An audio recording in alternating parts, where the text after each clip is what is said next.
सभी स्टूडेंट्स को नमस्कार। बेटा आप सभी का हार्दिक अभिनंदन और स्वागत।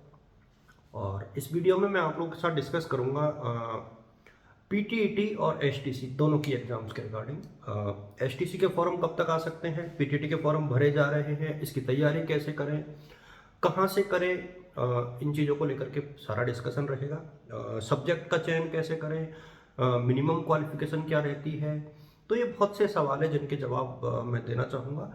इसके अलावा आपको बीएड करनी चाहिए, एचटीसी करनी चाहिए, और कब बीएड करनी चाहिए, कब एचटीसी करनी चाहिए, क्या बीए के साथ बीएड कर सकते हैं, सॉरी क्या मतलब क्या एमए के साथ बीएड कर सकते हैं। कुछ सवाल है जिनके जवाब मैं दूंगा इस पूरे वीडियो के माध्यम से। और मैं उम्मीद करूंगा कि आप लोग जो है अपने अपने साथियों के साथ इसको साझा करें, क्योंकि एक प्रकार से कंसोलिडेट वीडियो रहेगा जिसमें इसका खासतौर पे बीएड और एचटीसी दोनों को लेकर के मैं काफ़ी चीज़ों को लेकर के चर्चा करने वाला हूँ। देखिए, बीएड यानी पीटीटी, यदि आपको बीएड करनी है तो पीटीटी देना ही पड़ेगा। राजस्थान में बीएड करने के लिए बिना पीटीटी के आपका एडमिशन नहीं हो सकता, पहली बात। इसकी फीस कितनी है वो भी मैं आप लोगों को बता दूं। देखिए, फॉर्म भरने की जो फीस है ना पीटीटी की, वो मात्र 500 रुपये है। लेकिन जो बीएड है ना, बीएड कॉलेज की एक साल की फीस जो है वो है 27,000 रुपये। इसको मैं बार बार में सारे बच्चों को बता देना चाहूँगा कि इसकी जो फीस है वो है 27,000 एक साल की। और यदि आप बीए बीएड करते हो यानी 4 वर्षीय पाठ्यक्रम में भाग लेते हो तो आपकी बीएड जो है एक साल की ही पड़ेगी। लेकिन आपको बीए में भी 4 साल फीस देनी पड़ेगी, 27,000। ये ध्यान रखें, जो बच्चे इंटीग्रेटेड फीस कोर्स करने की सोच रहे हैं उनके लिए है ये बात। मतलब आपको हर साल 27,000 रुपये देने पड़ेंगे फीस के, यदि आप बीए बीएड करने की सोच रहे हो तो। इसी प्रकार से चाहे बीए बीएड हो चाहे बीएससी बीएड हो, दोनों एक ही बात है। फीस उनकी 4 साल तक लगातार 27,000 रुपये लगेगी।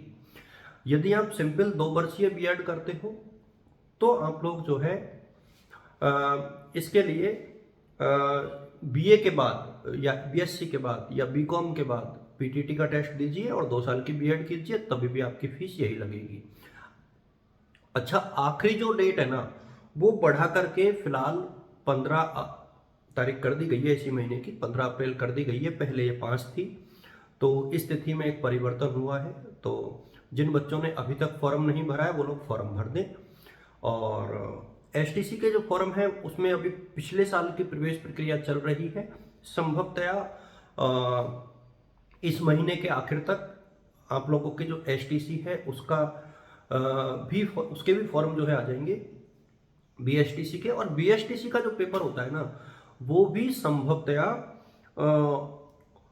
जून एंड या जुलाई के आसपास होगा। इस बार जून एंड या जुलाई के आसपास हो, जुलाई तक भी जा सकता है। मैं इसके रिगार्डिंग आप लोग के साथ और डिटेल साझा करूंगा। और ध्यान रहे, इस वाले चैनल पर यानी जो डीएस एजुकेटर वाला चैनल है, इस पर हम लोग रेगुलर बेसिस पर, देखिए पिछले साल भी आप लोग उठा करके देख लीजिए, पीटीटी और बीएचटीसी के रिगार्डिंग मैंने लगभग सारी चीज़ों को साझा करने का प्रयास किया था। इस साल भी हम लोग रेगुलर बेसिस पर करेंगे। तैयारी भी मैं कराऊंगा, ऐसा नहीं है कि तैयारी नहीं कराऊंगा। इस बार मैं मोटे तौर पर ऑनलाइन प्रिपरेशन कराऊंगा, इसके साथ ऑफलाइन। मैं सबसे इंपॉर्टेंट चीज बात कर रहा हूँ अभी बेटा, जो बच्चे बीएड और एचटीसी करना चाह रहे हैं ना उन लोगों के लिए हम लोगों ने एक ऑफलाइन कोर्स लॉन्च किया है। 5 तारीख से क्लासेस शुरू होंगी, डेली होंगी, 2 घंटे की क्लासेज होंगी। और आप लोगों को 400 प्लस अंकों का वादा हम लोग एक प्रकार से करते हैं, 350 मिनिमम। तो 350 से 450 अंक लाओगे तो बहुत अच्छी कॉलेज, आप जैसी कॉलेज चाहोगे वैसी कॉलेज आपको मिल जाएगी, जिस शहर में चाहोगे उस शहर में मिल जाएगी। तो आप लोग 400 प्लस का टारगेट रखिए और हमारे साथ आप लोग जुड़ोगे सरदार पटेल इंस्टीट्यूट कोटा के साथ। मैं आपको फिर बता दूं, सरदार पटेल इंस्टीट्यूट कोटा आप सर्च करेंगे गूगल पे तो मिल जाएगा। और ये 80 फीट रोड पर है, कोटा में बाजोट रेस्टोरेंट के पास, इजीली एक्सेसिबल है। और आप लोग जाओगे और कॉन्टेक्ट नंबर जो है वो टेलीग्राम पर डिस्क्रिप्शन में दिए हुए हैं, आप लोग देख सकते हैं। फीस मात्र 2500 रुपये रखी गई है, तो वहाँ से आप लोग जो है, फीस भी कोई बहुत ज़्यादा नहीं है, इतनी तो बनती ही बनती है। और देखिए, एचटीसी और पीटीटी अब 2 वर्षीय और 4 वर्षीय, इनके पेपर अलग अलग होते हैं तीनों के, लेकिन पैटर्न सेम है। मतलब एक ही तरीके का पैटर्न है। वही देखिए 200 क्वेश्चन आते हैं एक तो आप लोग ये देख कर चलिए 200 क्वेश्चन आते हैं, हर क्वेश्चन जो है 3 अंक का होता है, तो ये 600 अंकों का पेपर होता है टोटल। और इस 600 अंकों में से अब 50 क्वेश्चन जो है आपके मैथ रीजनिंग के होते हैं, और 50 क्वेश्चन आप लोगों के जो है जीके के होते हैं, 50 क्वेश्चन आपके हिंदी ऑब्लिक इंग्लिश होते हैं, जो बच्चे हिंदी चाहे वो हिंदी, जो इंग्लिश चाहे वो इंग्लिश। और इसके अतिरिक्त 50 क्वेश्चन जो है शिक्षक अभिरुचि यानी टीचिंग एप्टीट्यूड के होते हैं। तो ये जो चीज है ना, ये बिल्कुल कॉमन है, एसटीसी में भी आती है, बीएड में भी आती है, बेहद कॉमन चीज है ये। तो आप लोग देखिए अपने मन से पेपर देते हो ना, तो तैयारी तो आप कर सकते हो, मैं ये नहीं कहता कि तैयारी नहीं करोगे, लेकिन यदि आपको 400 प्लस मार्क्स चाहिए तो एक रणनीति आपको अपनानी ही पड़ेगी, आपको कुछ ना कुछ पढ़ना ही होगा, किसी न किसी की सहायता लेनी ही पड़ेगी। तो मैं चाहता हूं कि आप लोग यदि ऐसा करते हो तो आप लोग को एक कुशल शिक्षकों की टीम की आवश्यकता है, और वो टीम हम लोग आपको अवेलेबल कराएंगे, निश्चित तौर पर अवेलेबल कराएंगे।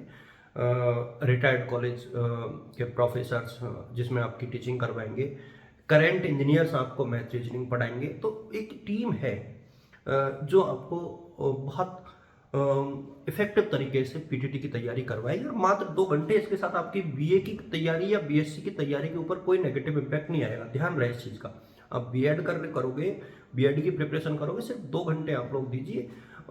इसके बाद भले ही आप जाके कुछ भी घर पे जाके भी नहीं देखोगे, तो भी आपके बीएड में 400 प्लस का कमिटमेंट एक प्रकार से है, निश्चित तौर पर आपके इतने परसेंटेज बन जाएंगे। तो 5 तारीख को आप लोग जो है 5 से ये बैच शुरू है, तो 5 को 4 से 6 के बीच में है, तो 5 को आप लोग यदि इंस्टीट्यूट आते हैं तो आपकी क्लासेज जो है शुरू हो जाएंगी, और उस दिन आप लोग टाइम पे आए, इस चीज़ का आप लोग ध्यान रखें।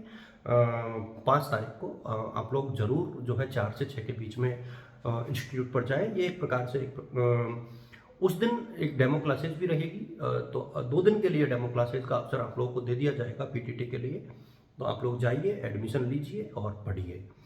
और डेट बढ़ा दी गई है, तो किसी बच्चे को परेशानी आनी नहीं चाहिए इसके रिगार्डिंग। काफ़ी समय आपको मिलेगा तैयारी करने के लिए, लगभग 1.5 महीने का वक्त है अभी। एसटीसी में और भी ज़्यादा टाइम है। इसी के साथ आपको वहाँ पर बीए के जो आपकी गाइडेंस की ज़रूरत है आपको, वो आपको वहाँ पर फ्री में अवेलेबल हो जाएगी। गाइडेंस की बात कर रहा हूँ मैं। ऑनलाइन पढ़ाने की बात है तो वो हम लोग यूट्यूब पर बहुत जल्दी शुरू करेंगे, जैसे ही स्मार्ट बोर्ड की व्यवस्था हो जाएगी। तो एक पूरी टीम आप लोगों के साथ काम कर रही है, और एक कमिटमेंट के साथ काम कर रही है। तो मैं चाह रहा हूँ कि आप लोग हमारे साथ न केवल जुड़े, उसको एक मैसेज को स्प्रेड करें, अपने साथियों के साथ फैलाएं, क्योंकि ध्यान रहे आपको ये टीम निराश नहीं करेगी यदि आप हमारे साथ फुल कमिटमेंट के साथ जुड़ते हैं। तो ये एक मैसेज था मेरी तरफ से पीटीटी वाले बच्चों के लिए, बीएड वाले बच्चों के लिए। अच्छा, क्वालिफिकेशन को लेकर के मैं कुछ चीज़ें बताना भूल गया, तो मैं आपको बता दूं कि यदि आपको बीएड करनी है या पीटीटी करनी है ना, तो आपको 12th में यदि आप जनरल या ईडब्ल्यूएस के हैं या ओबीसी में क्रीमी लेयर के हैं, तो आपको 50% की ज़रूरत है, बीए बीएससी में भी। यदि आप कैटेगरी में हो, किसी भी कैटेगरी में हो ईडब्ल्यूएस को छोड़ करके, तो आपको 45% की आवश्यकता है 12th में, और उधर बीए में। यदि एसटीसी के लिए हो या 4 वर्षीय बीएड के लिए है तो वहाँ पर 12th में, और यदि आप 2 ईयर वाले कोर्स को ज्वाइन कर रहे हैं तो आपको बीए बीएससी में। और यदि किसी के बीए में कम है या एमए में कम, बीए में कम है या बीएससी में कम है, तो उनके पास यदि एमए की डिग्री है या एमएससी की डिग्री है तो उसके बेसिस पर भी वो लोग बीएड कर सकते हैं, लेकिन उसमें उनकी 50% से ज़्यादा होनी चाहिए। तो ये कुछ नियम थे जो मुझे आप लोग के साथ साझा करने थे, और पीटीटी के रिगार्डिंग मैं रेगुलर बेसिस पर आप लोगों के साथ डिस्कस करूंगा, रणनीति हम लोग बनाएंगे, पढ़ाई शुरू करेंगे। तो कुछ चीज़ें हैं जो मैं आप लोग के साथ इसको लेकर के बार बार मैं डिस्कस करना चाह रहा हूँ, लेकिन टाइम चूँकि कम मिल पाता है तो शायद डिस्कशन भी उतना नहीं हो पाता। और आगे चल के हम लोग इन चीज़ों को रेगुलर बेसिस पर डिस्कस करेंगे आप लोगों के साथ। और मैं चाहूँगा कि आप लोग जो है हमारी टीम के साथ मिलकर के कार्य करें और पढ़ाई करें, आपके कैरियर को बनाएं। एक अवसर आप इस सरदार पटेल इंस्टीट्यूट कोटा की टीम को देकर के देखें तो वो आपके फ्यूचर के निर्माण में एक महती भूमिका निभाने का प्रयास करेगा। थैंक यू सो मच, आप सभी को शुभकामनाएं, ऑल द बेस्ट और गुड लक।